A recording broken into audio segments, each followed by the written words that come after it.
근데 한동훈 대표가 여기서 만약에 이 실망스러운 선거 결과를 냈을 때 여의도에서는 지금 한동훈에 대한 책임론을 계속 묻겠다. 이른바 뭐 김옥균 프로젝트가 3일 천하에서 3달 천하로 진화했다는 거 아니에요? 그런 얘기까지 있는 걸 보고 금정구민들이 여기서 만약에 선거가 좀 어려워지면 한동훈 체제가 어려워질 수도 있다. 그러면 당정 관계가 더 일방적으로 대통령실에 끌려갈 수도 있고 우리 당이 쇄신하고 변화할 수 있는 기회를 놓쳐서 보수 진영 전체가 좀 크게 상처를 입는 거 아니냐라는 전략적인 판단을 했다는 생각이 들고요. 첫 번째는 첫째, 김 여사 관련 대통령실 인적 쇄신 반드시 그리고 시급하게 필요합니다. 대통령실의 국정 동력 살리고 우리 당의 지지율도 회복시키려면 김건희 여사와 대통령실 또 김건희 여사와 당을 좀 분리시키는 작업이 필요하다는 판단을 하신 것 같아요. 네. 임계점에 도달한 그 김건희 리스크에 대해서 여기서 막지 않으면 대통령실 또 보수 정당인 국민의힘 모두 힘들어질 수 있다라는 이야기를 한 거고 이번 재보궐선거가 4개 지역 단체장 선거잖아요. 네. 재보궐 2개 지역은 전라남도 영광과 곡성에서 나왔고 특히 영광 같은 경우에는 우리가 후보를 내지 못했으니까 워낙 그 당세가 약한 지역이기 때문에 승리하기 어려운 것이라는 건 뭐 모든 유권자들이 다 알고 계실 거고요.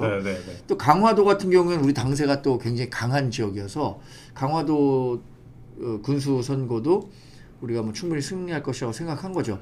금정 같은 경우는 지난 2022년 지방선거에서 62% 득표율을 얻어서 지난 구청장이 당선됐었는데 업무 과정 중에 이제 과로가 겹치면서 별세하시면서 재보궐선거가 이루어졌잖아요. 그러면 당연히 우리 당이 유리한 지역이니까 쉽게 승리할 수 있을 것이다 라고 생각했었어야 하는데 요새 중앙 정치에서 우리 보수정당과 윤석열 정부에 대한 평가가 좋은 것만 아니잖아요. 그런 그 외부적인 요인이 겹치면서 혹시 금정구청장 선거도 어려워지는 건 아니야? 이런 우려를 제기했던 분들이 있는 것 같아요. 근데 저는 몇 차례 뭐 이런 유튜브 같은 데에서 나와서 선거 결과에 대해서 조금 더 자유롭게 얘기할 수 있으니까 금정구청장 걱정하는 것보다 우리가 크게 이길 가능성이 크다라고 얘기를 했어요. 그랬더니 뭐 유튜브 댓글에 뭐 정광재 대변인 이렇게 설레발 치면 안 된다.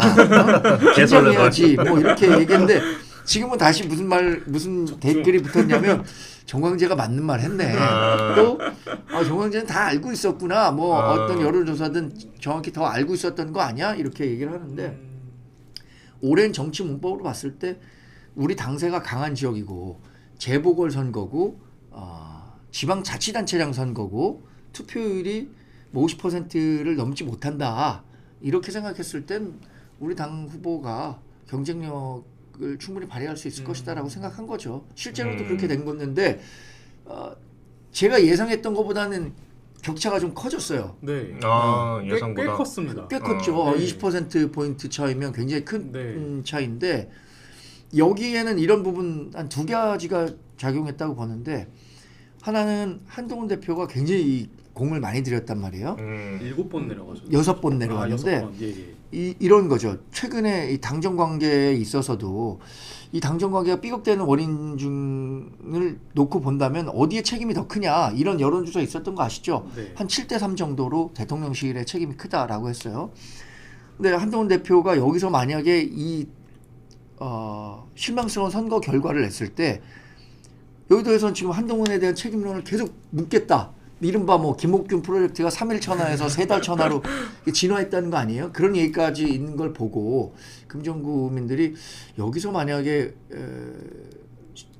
선거가 좀 어려워지면 한동훈 체제가 어려워질 수도 있다. 그러면 당정 관계가 더 일방적으로 대통령실에 끌려갈 수도 있고 우리 당이 쇄신하고 변화할 수 있는 기회를 놓쳐서 보수 진영 전체가 좀 크게 상처를 입는 거 아니냐라는 전략적인 판단을 했다는 생각이 들고요. 첫 번째는 두 번째는 그 민주당이 단일화했고 막 상승세를 타고 있던 차에 김영배 의원이 했었던 얘기 있잖아요. 그렇죠. 그게 저는 김영배 의원 잘 알기 때문에 김영배 의원이 평소에 그렇게 뭐 정치적이고 뭐 이렇게 정치 공세적인 얘기를 하는 분은 아니라고 알고 있어요. 그리고 뭐 사실 이재명 대표와도 그렇게 가까운 사이는 아닌데 네. 이분이 전혀 상황 파악을 잘 못한 상태에서 이게 왜 보궐선거가 이뤄졌냐, 이 혈세 낭비하는 국민의힘 후보를 또 찍어야겠냐 이렇게 얘기를 하셨는데 금정구라는 데는 사실 그 구청장이 어떻게 돌아가셨다는 걸 다 알고 있을 거란 말이에요. 그렇죠. 근데 그 정도도 파악 못하고 민주당이 와서 우리한테 여기 와서 표를 달라는 거야? 라는 부분에 대한 실망감 이런 것도 좀 작용했다고 봅니다. 그러니까 두 개가 복합적으로 작용하면서 지지율 격차가 우리가 예상했던 것보다 크게 났던 게 아닌가 싶어요. 그 리스크 얘기를 좀 해주셨는데 이제 이번 승리로 한동훈 대표의 리더십에 좀 힘이 실렸다라는 평가가 좀 나오고 있습니다. 특히 그동안에 말씀 주셨듯이 이번 선거 최대 리스크가 여사 리스크라고 좀 말씀을 직접 또 나왔고 선거 직전에 대표도 용산을 향해 그런 리스크 관리도 요청을 했었죠. 네. 오늘도 이제 최고위원회에서 좀 강한 말씀을 하셨는데 김건희 여사 관련 일들로 모든 정치 이슈가 덮이는 것이 반복되면서 우리 정부의 개혁 추진들이 국민의 호응을 얻지 못하고 있습니다. 야당의 무리한 정치 공세도 있습니다만 그간 국민의 눈높이에 맞지 않는 행동들도 있었고 의혹의 단초를 제공하고 제대로 설명하지 못해서 민심이 극도로 나빠진 겁니다.